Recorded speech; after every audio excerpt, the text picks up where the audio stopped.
All right, ladies and gentlemen, welcome to the kitchen. Today we're gonna do a coffee enema. I'm gonna teach you how to do the best coffee enema possible. Who would you rather learn a coffee enema from than the Detox dude? I've been doing coffee enemas for, I don't know, 10 years or so, maybe even more, 12 years. There's nobody on the planet that does coffee enemas better than me, all right? So here's what I can guarantee you in this video. It's not gonna be the sexiest video, not gonna be the clearest, cleanest video. I'm gonna be going in a million tangents. You're gonna be stuck with my ADHD mind, and the editing is probably just gonna be decent, okay? Because I don't have the patience for a full professional sort of thing, but I wanna have some fun, and I want you guys to have fun with me, okay? And I'm gonna teach you how to detoxify the body. This is something that everyone on the planet should be doing. If more people did coffee enemas, the world would be a better, more peaceful place, more productive place. Long story short, if you're not doing detox, you probably have years of fecal matter in the intestines, backed up, a sluggish liver, fatty liver, and you need help, right? Oral supplements can only do so much. You really need help. I know a lot of folks worth hundreds of millions of dollars, probably even a billionaire or two, who do coffee enemas. So it's not just for like weirdos. Everyone is starting to do these. In 10, 20 years, you know, even more and more people will do these. It'll be like having an iPhone. Everyone has an iPhone, right? So I'm gonna teach you how to do it the Detox Dude way, okay? It's not so simple as to just putting coffee and putting it up your butt. There's so many creative ways and creative things you can do with coffee enemas. So first and foremost, the coffee that you use is important. These guys just sent me a couple bags of this and I really like it, Happy Bum Co. I also like Cafe Ma'am, okay? So you wanna get a coffee that is not gonna have a lot of mold and mycotoxins and all kinds of shit. So you wouldn't get a standard like Starbucks coffee. You gotta make sure it's clean. Cafe Ma'am, this stuff is really good as well. You're gonna go anywhere between 1 and 2 tablespoons. That's 1 tablespoon. I don't usually do 2, I usually do 1 because the caffeine hits me hard and I don't find that I need it. Plus I put a lot of other stuff in there as well, okay? They also have these liver herbs. You can use any herbs you want with a coffee enema. I put in all different kinds of herbs. I throw in holy basil in there. I put in nettle in there sometimes. Any herbs that you got, feel free to throw it in there because you can make a tea with your coffee, right? Any herbs that you put in here, any medicines. Now there are some that don't work well, like cayenne pepper. Alcohol-based things don't work well. Things that will hit your lower intestine and provoke a really strong bowel movement, again, like peppers, right? But other than that, it's free reign. This is liver cleansing herbs, burdock, wolfberry, nettle, dandelion, licorice, really powerful stuff. I throw that in there, okay? I always do 2 things in my coffee enemas, always. Number 1, I put salt. This is super clean pink Himalayan salt. I use about a teaspoon, okay? The other thing that I do, always put a calming herb. Okay, now look, this is alcohol based, but it's not enough alcohol to really mess you up. If you put a lot of alcohol in there, multiple teaspoons of tinctures, it's gonna provoke a bowel movement. I use Herb Farm Lemon Balm. I love calming herbs to balance out the caffeine, okay? And there's not much left in here. I'm just gonna dump the rest in, okay? And that's a lemon balm for you. One of my favorite, toronjil, right, in South America. One of my favorite herbs in general, for sleep, for calming, really amazing stuff. Now, that's a total package right there. Take freshly boiled distilled water, always distilled water, forget the plastic jugs. You gotta get your own water distiller. You can show them that bad boy right there. That's, you know, really fresh distilled water, structured water as well. You're boiling it and you're putting it in your cold press, whatever this thing is called, French press, okay? Couple things here. You can use spring water. Try and avoid plastic jugs, whether it's spring or whether it's distilled water. Try not to buy plastic jugs at the store and putting plastic right up your rectum. Not the right thing to do. The water you use, very important. Do not use tap water. Even if you're boiling it, do not use tap water, okay? And you're gonna fill it up to about the 18 or 20 ounce mark. Depends how familiar you are with coffee enemas and how much you can actually hold. That right there is a great enema solution. You're good to go. But I like to supercharge things. I love to add things into the mix. One of my favorite things to add into the mix is methylene blue. I would use about anywhere between 10 and 30 drops. 30 is 1 full dropper, methylene blue. This is gonna help detoxify from parasites. Okay, it's gonna kill microbes in your lower intestines. It's also gonna be super fuel for your mitochondria. Another thing, iodine. This is my favorite iodine, Global Healing Center iodine. Use this bad boy to help remove halogens. Toxic halogen, it is a halogen, but it removes toxic halogens, you know, the chlorine and the bromide and the fluoride. And so for this, you would use about anywhere between 10 and 20 drops. Okay, I usually just use one full dropper. You have the salt, the coffee. You have the herbs, which are further antioxidants.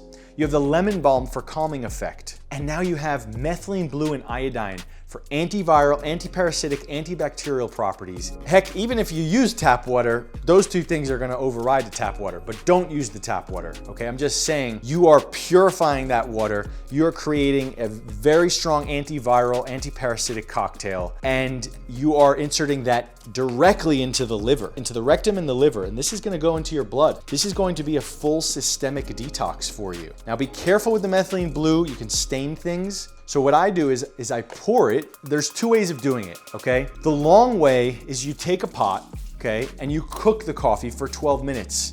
So instead of putting it in here, you'd put it in here, you'd cook it for 12 minutes. This actually releases more minerals from the coffee and makes the coffee more yang, and it's the classical method. But you know, being a busy entrepreneur now, I just like the fast method. Straight into the French press, I let it sit for 5, 6, 7 minutes. While it's sitting, I make my hydration cocktail, and then I'm gonna go ahead and put some ice cubes in there so that it's at the correct temperature. Distilled water ice cubes, not tap water, okay? Here's what I do. I always use this. I got this beautiful jug from the Swiss mountains. I love this thing. I use electrolytes. Really simple, guys. I like Transparent Labs electrolytes. This is blue raspberry. There's not a lot of bullshit in it, even though it's blue, I'm sure. Oh, they use the spirulina. Look at that, how beautiful. They don't even use any natural flavoring or any of that, right? I don't even do a ton of research on a lot of companies. I can feel within moments of looking at a website or looking at a product if it has integrity and if they're good or not. This is just 10 years of hyper calculations. But I'll tell you what, if you wanna know about electrolytes, check your teeth out. When I was drinking LMNT electrolytes, my teeth were getting corroded. I could feel the acidity on my teeth. They started hurting me after like 7, 10 days of drinking it all day, every day. So if you wanna know if your electrolytes are good for your intestines and your body and they're not acid forming, just your teeth will be a litmus test, okay? Or the canary in the coal mine. This stuff's really good. I like Peak electrolytes. They sent me this recently. It's good stuff, it's clean, okay? I mean, there's a little bit of citric acid, it's okay.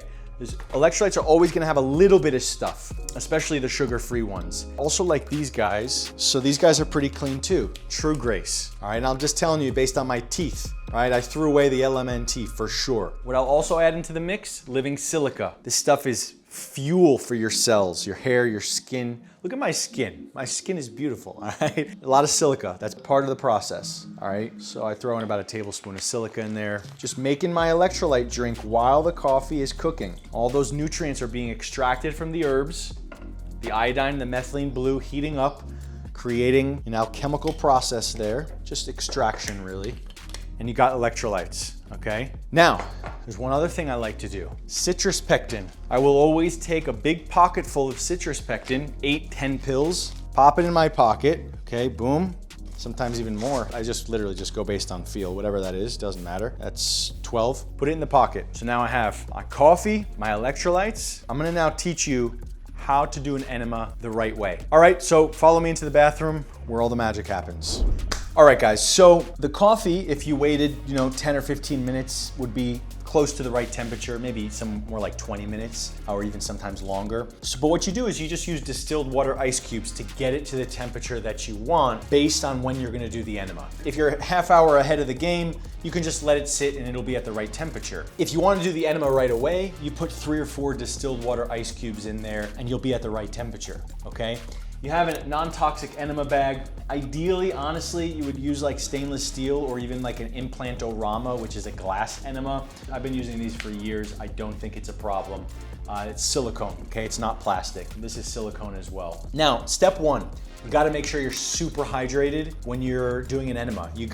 I just drink, at least almost one of these while I'm making the enema, and then I'll fill it up again, and I'll take a bunch of sips before the enema as well.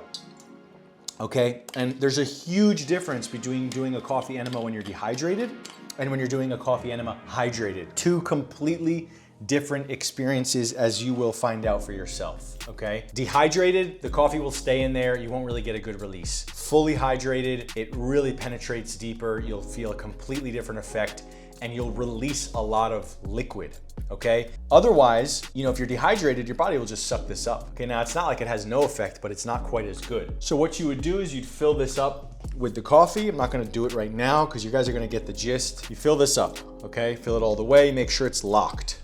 Now, you would lubricate the tip with a tallow or a coconut oil while it's locked, so nothing is coming out. Lubricate the tip, and what I like to do is I bring an iPad in, and my iPad doesn't have any messages. My iPad only has Netflix and YouTube, okay? So I specifically bought an iPad for lounging around the house when I don't wanna work. For me, YouTube and Netflix are my sign to just let go and go into my vegetation mode, right? As soon as I bring my phone in, people are texting me, my email, it's a completely different vibe. Buy an iPad, they're like $300. Buy a Coffee Enema iPad, right? 200, 300 bucks. And not only for coffee enemas, for any time you want to look at a screen without being hit by your phone, okay? Because the phone hits me in a completely different way than the iPad. So what I would do, have that iPad, keep your shirt on, you take your lower half off, get a coffee enema towel, so one towel that you use for all your coffee enemas. You'd insert it rectally while laying down, okay? And let that flow go. Now, the trick is you wanna let the flow go. You can turn it off and on if it's too much, too quick, okay? It should be warm, but not hot. And you're gonna let that flow go. You're going to leave the tip in. That's the trick, because you wanna hold the coffee in for about 12 to 20 minutes. So you're leaving the tip in, and what happens is your gas is allowed to move out, but not your stool is not gonna come out. So gas is leaking out so you can hold it longer. If you take the enema tip out, anytime you have gas, it's gonna feel like you have to go to the bathroom and you're just gonna have to stop the enema short. So you leave that tip in, the gas comes out, 12 to 20 minutes is the sweet spot. And as if you're well hydrated, about 12, 14, 16 minutes in, you're gonna feel like you need to go to the bathroom. You can't hold it anymore. And while you're laying down, you can massage your intestines, relax, enjoy your YouTube videos, watch me on YouTube, right? And then you go ahead and you use the restroom. When you do these enemas, you might see some parasites come out. And sometimes they don't come out for hours later. The longer you can hold this, the better, especially when it's a lot of medicinal value, like the iodine and the methylene blue and the herbs. It takes time for that, longer than it takes for the coffee, or about the same amount of time, but it's not like you're just doing a water enema. You're doing a medicinal therapeutic enema that takes time to absorb into your intestines, okay? The medicinal value of it. Over time, you'll learn how to hold them for longer, and that 20-minute zone is really a sweet spot. Now, there's other things you can put in an enema. I mean, we do some crazy advanced techniques. Tough for me to say some of them on YouTube because I'll probably get banned, but there are more advanced techniques that we use. There's oxidative treatments that we put inside of enemas. Not hydrogen peroxide, not ozone, it's a different one, but it's very, very powerful. You can throw that in the mix as well, which maybe we'll talk about in another video if you're in my courses or whatever. Either just before or just after the enema is when I will take the citrus pectin. Your liver's gonna be dumping toxins. You might get a little dizzy, a little fatigued. The trick is the salts, and the salt in the enema balances that, the salt that you're drinking in the electrolytes, and the citrus pectin or any other binder. Even a zeolite, you put zeolite in a jar and stir that up, you can just drink the zeolite right after the enema. Binders are never gonna have a negative impact on an enema. It's a different zone. You could take hundreds of binders and then do an enema, no impact. Binders, rehydration, when you take a hot shower or cold shower, you leave that enema feeling like $1,000,000. Without the salt, without the rehydration, without the binders, you will find these to be a little draining. Okay, that's the balance effect right there. You also might find them to be a little stimulating. That lemon balm balances it out in that way, okay? So how many days a week? Well, honestly, if you like them and you have time and you're dealing with a health issue, do them every day, okay, for a while. I think with the electrolytes, the pectins, and the salt in here, I do think it's okay to do, 5, 6, 7 days a week. Just coffee, 3, 4 days a week, I think it's draining and it throws off your electrolyte balance. Do I think doing it every day is the right move? Probably not if you're not dealing with an illness. I think the sweet spot in general is 3, 4 days a week. So hope you enjoyed the show. This is gonna give you systemic benefits, much more lucidity and clarity. If If I do this before a work day, I am much sharper, especially those first 2 hours of the day. And obviously don't burn yourself, don't harm yourself, do your own research. Most important things here, be careful with what you put in there, all right? So yes, you're not gonna wanna put hydrogen peroxide in there. You're not gonna wanna put, obviously there's certain things that, chemicals and things that are toxic. This is going straight into your blood. So just make sure that it's something that your body wants and is healthy for you. Danger zones, burning yourself, that happens if you don't know what you're doing. Mold in your coffee, that's another danger zone. Other than that, I've done about thousands of these. I've guided thousands of people through tens of thousands of these. I've never seen a person harmed. That's all, guys. Hope you enjoyed the show. Peace.